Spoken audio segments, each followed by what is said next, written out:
Megan. How are you? Hi, Taylor. I'm great. How are you? Good. Thank you for being here. I haven't had the chance to say hello to you this morning, so you just came in from a flight? Came in hot from Tampa. It was an easy flight to Atlanta, but so great to be here in person. I was really excited to come.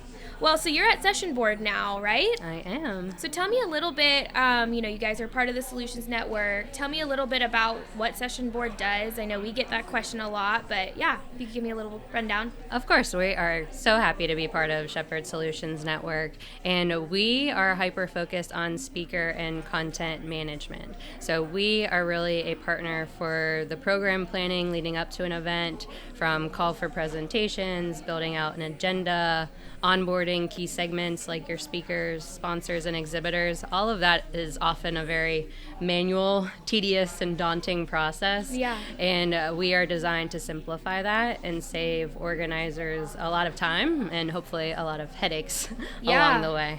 No, I love that. So, we're kind of friends too, right? So we are. I've worked with you in a couple different capacities, and I remember you you shifted to a sales role, but you were also in marketing. So share a little bit about your background and then kind of what ultimately led you to SessionBoard.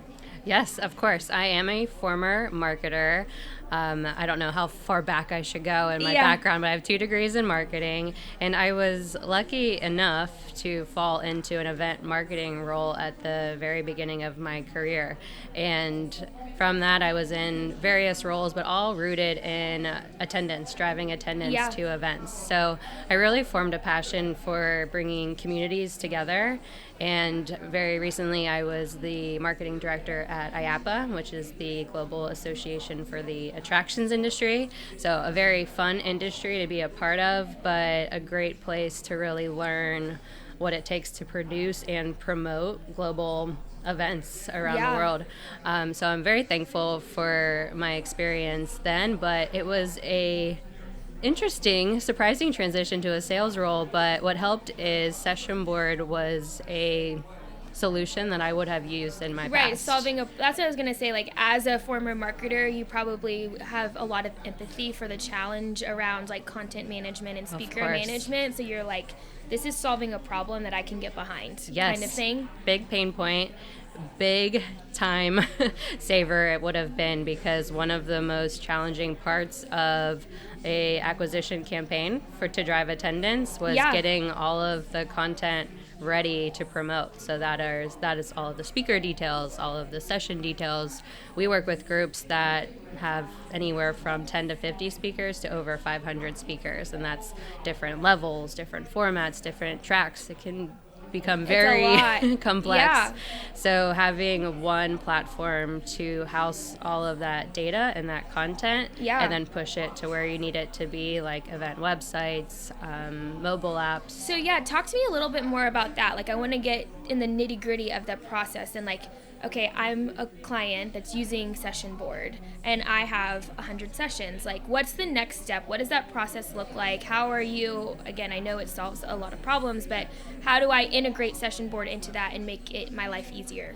Yeah, absolutely. So often we will either start with the call for presentations process, and then once we have sessions and speakers that are deemed accepted and part of an event, you start the onboarding process. So a really huge part and huge feature of the platform is onboarding speakers. So we call them speaker portals, and that's where you send your speakers to collect all of the assets and the information that you need from them, but also that they need from you. So gone are the days of tracking it on multiple spreadsheets, on toggling back and forth from email.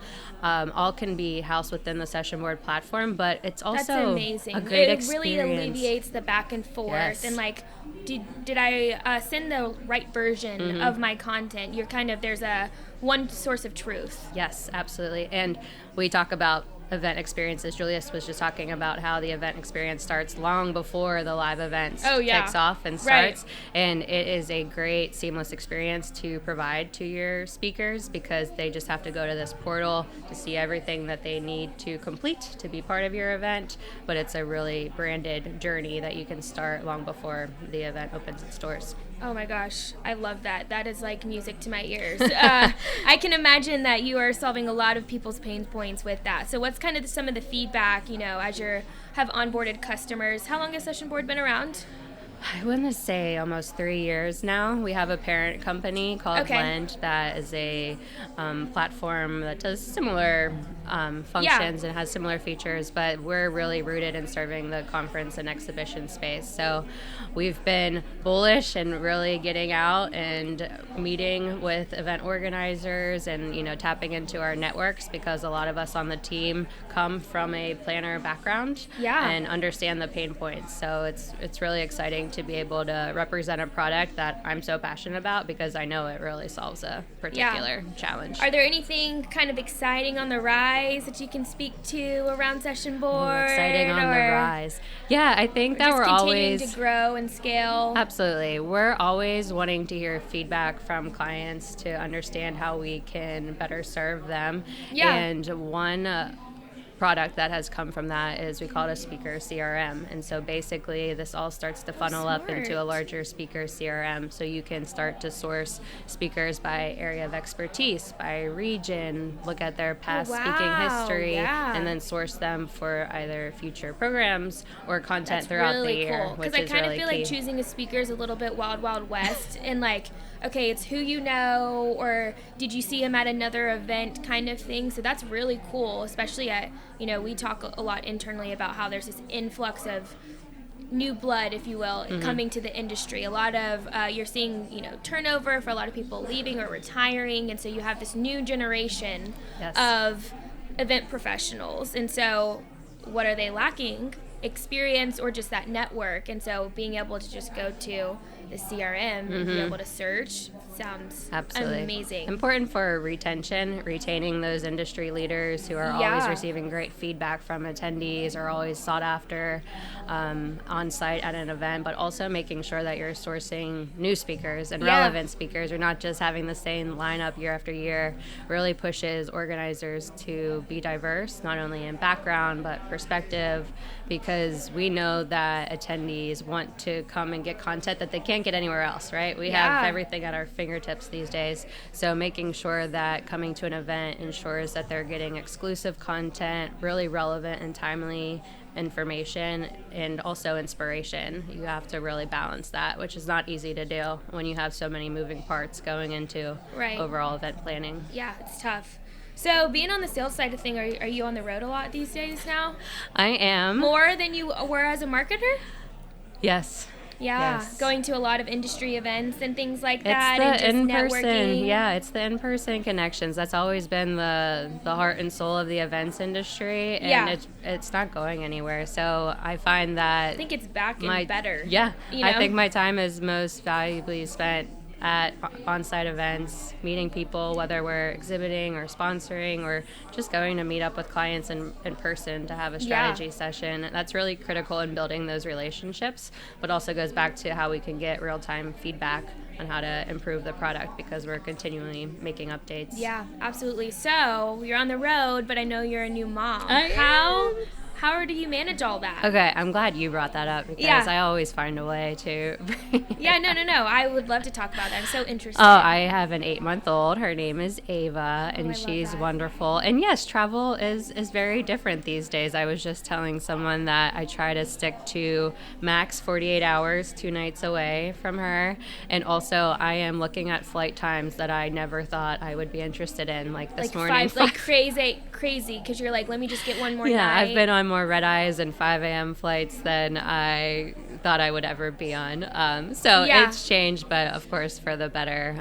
She gives us whole new meaning and purpose. So very happy, very proud. So does the events industry get harder with a child than you would say, or more rewarding, or where are we at in this process? A little bit of both. It depends on the day, and the day that you're asking me that question. Yeah.